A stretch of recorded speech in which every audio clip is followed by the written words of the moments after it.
Team India को एक बड़ा झटका लग गया है और वो झटका लगा है मोहम्मद शमी के रूप में, क्योंकि मोहम्मद शमी की जो इंजरी हुई थी वर्ल्ड कप में, जिसके डिस्पाइट वो वर्ल्ड कप खेल रहे थे, हील इंजरी की बात कर रहा हूं मैं, वो अभी तक रिकवर नहीं हुए। रिकवर तो खैर आप छोड़ दीजिए, अभी तक उन्होंने दोबारा से प्रैक्टिस भी रिज्यूम नहीं करी है, क्योंकि जब भी एक खिलाड़ी इंजर्ड होता है उसके बाद वो रिकवर करता है तो उसको एनसीए में जाकर के अपने आप को दोबारा से प्रूव करना पड़ता है कि वो मैच रेडी है, और उसके लिए उनको उसको प्रैक्टिस स्टार्ट करनी होती है। वहां पर एनसीए में जाकर के बॉलिंग करके या बैटिंग करके जो भी वो है उसको प्रूव करना पड़ता है, और अभी तक मोहम्मद शमी ने अपनी प्रैक्टिस भी रिज्यूम नहीं करी है, विच मीन्स कि मोहम्मद शमी आपको लंबे टाइम तक अभी टीम के साथ नहीं दिखेंगे।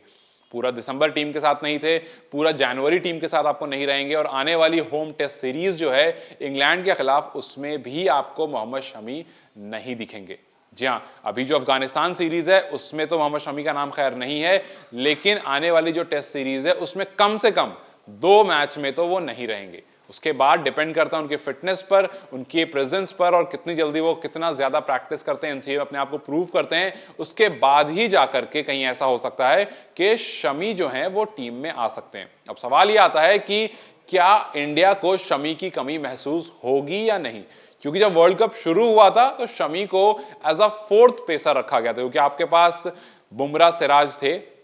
आप हार्दिक पांड्या को अपने पास रखे हुए थे, और उसके बाद अगर आप प्रीमियम पेसर की बात करें तो शमी थे, लेकिन नहीं, अगर टीम में देखें तो शार्दुल ठाकुर थे। ये 4 गेंदबाज आपके पास टीम में थे और 1 गेंदबाज शमी, जिसको बाहर बिठाया गया था। लेकिन शमी जैसे ही वर्ल्ड कप में वापस आते हैं, जैसे ही एक इंजरी होती है और उसके बाद शमी आते हैं, वहां पर ऐसा होता है कि पता चल जाता है कि शमी की अहमियत क्या है, शमी के होने से क्या डिफरेंस क्रिएट हो सकता है, और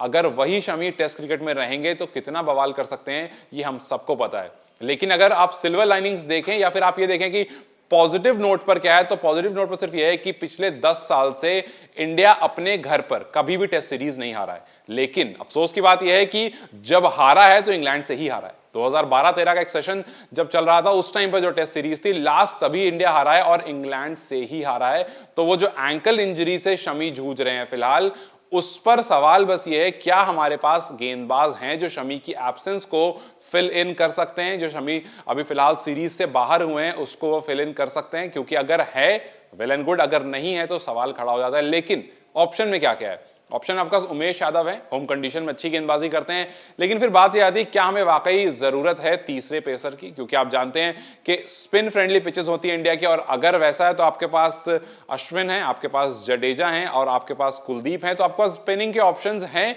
और पेसर अगर आप 5 बॉलर के साथ उतरते हो मैदान में तो आपके पास 3 स्पिनर हैं, 2 पेसर हैं। हालांकि आप टेस्ट में कोशिश करते हो एक आध एक्स्ट्रा आपके पास रहें। तो खैर देखना यह है कि शमी की एब्सेंस कितना ज्यादा खलती है इंडिया के लिए, क्योंकि शमी एटलीस्ट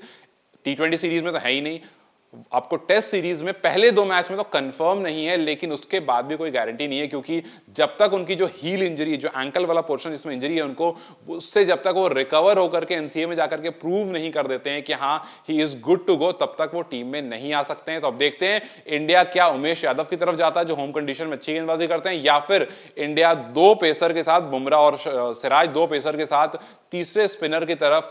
3 या 2 स्पिनर की तरफ रुख करता है। ये देखना बहुत इंटरेस्टिंग है। आपको क्या लगता है, शमी की जगह पर एक पेसर लाना सही है इंग्लैंड के खिलाफ, या फिर जो पिछले 10 साल से हम मैच नहीं हारे, जो हमारा एक स्ट्रीक चला रहा है उसको कंटिन्यू रखने के लिए बॉलिंग अटैक में 2 पेसर 3 स्पिनर, या फिर 2 स्पिनर और 3 पेसर? आपके हिसाब से कौन सा अटैक ज्यादा बेहतर होगा और वो कौन सा खिलाड़ी होगा जो शमी को रिप्लेस कर सकता है? मुझे अपनी राय कमेंट सेक्शन में जरूर बताएं। इस वीडियो को लाइक और शेयर जरूर करें और जाते जाते चैनल को सब्सक्राइब करते जाएं।